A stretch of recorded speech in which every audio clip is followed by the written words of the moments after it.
ever started reading a book at 10 p.m. and you looked up and suddenly it's 3 a.m. and you have work the next day and you don't even care? Like, this is every single Freida McFadden book, like every single one. She is a number one New York Times best-selling author. And today I'm covering her six best books with no spoilers, so let's go. So we start with the one that put Freida McFadden on the map, The Housemaid. Millie is homeless, broke, and desperate. So when a wealthy family offers her a live-in housemaid position with beautiful house, a good salary, and a room of her own, she says yes immediately. But from the moment she arrives, something feels off about the Winchester family. The husband is charming in a way that makes your skin crawl. The wife is cold and hostile for reasons Millie can't quite understand. And the room they have given her, well, it locks from the outside. This book is a masterclass in making you switch sides completely. You think you understand what's happening, and then Freida McFadden pulls the rug from under you so hard that you'll actually gasp out loud. It was also adapted into a film released in December 2025. So start here if you are new to Freda. So for book two, we have Never Lie. And this is the one I recommend to people who say that they don't like thrillers because it is much more psychological mystery than jump scare thriller. Tricia and her new husband Ethan get snowed in at a remote house in upstate New York. The house belonged to a psychiatrist named Dr. Adrian Hale, who disappeared without a trace 3 years ago and was never found.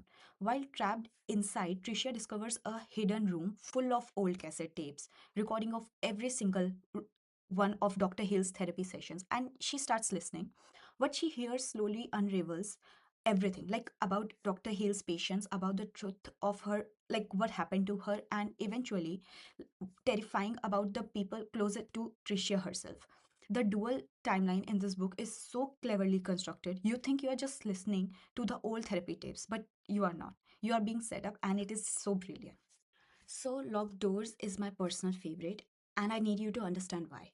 So, Nora Davis is a successful surgeon, quiet life, no close relationships, works obsessively.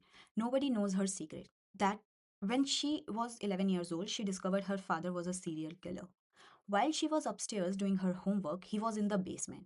She has spent her entire adult life running from that. And then one of her patients turns up murdered in that exact same way as her father used to kill.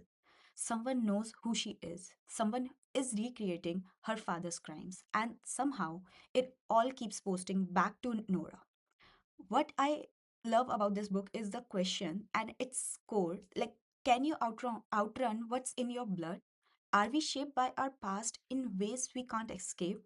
It goes so much deeper than a typical thriller, and the final twist is one of the best I have ever read.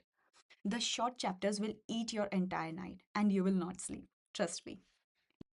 So, our next book is The Wife Upstairs, and this title tells you almost nothing, which is exactly the point. So, Sylvia is broke, recently fired, and starting over. She gets hired as a live in caretaker for Victoria, a woman confined to the upper floor of her own home after a terrible accident. Victoria's husband, Adam, is attractive and seemingly devoted. The house is beautiful, everything looks perfect. But as Sylvia starts reading Victoria's diary from before the accident, she begins to wonder about Adam, about Victoria, about what really happened in this house. This is a book where every person you think is the villain turns out to be more complicated than that. And then more complicated again. So Freda McFadden writes characters where no one is fully innocent and no one is fully guilty.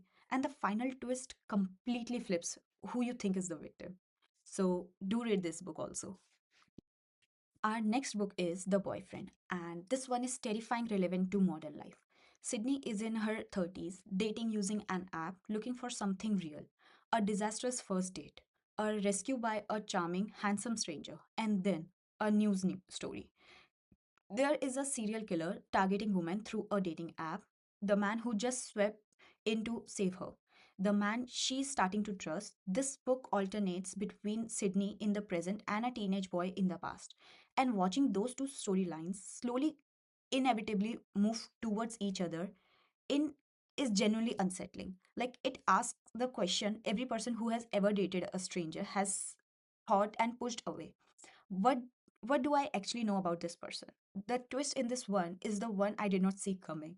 and I read thrillers constantly. So I really love this book. And the last, The Housemaid's Secret, the sequel. And yes, I know what you are thinking. Sequels are never as good. And I'm here to tell you that this one holds up. Millie is back, different house, different family, new job. But she's still someone who notices things other people don't. And what she starts to notice at her new employer's home is deeply, deeply wrong. A wife who seems frightened, a husband who controls everything, and a secret being kept behind the closed door that Millie is determined to uncover. What makes this sequel special is that Millie has changed. She is not the same person from the book one, and the book knows that. Her choices feel different now, more intentional, more dangerous. And if you love The Housemaid, read this one immediately after. And then there's a third book, The Housemaid is Watching. So you have an entire trilogy waiting for you. So, six books, six different ways. She will make you feel that you can't trust anyone around you. This is what Freida McFadden does. And if I had to pick one to start with, I would choose The Housemaid always and then Never Lie.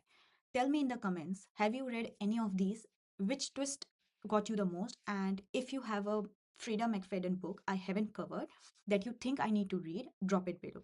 And subscribe if you want more of this. I'll see you in the next one. Bye.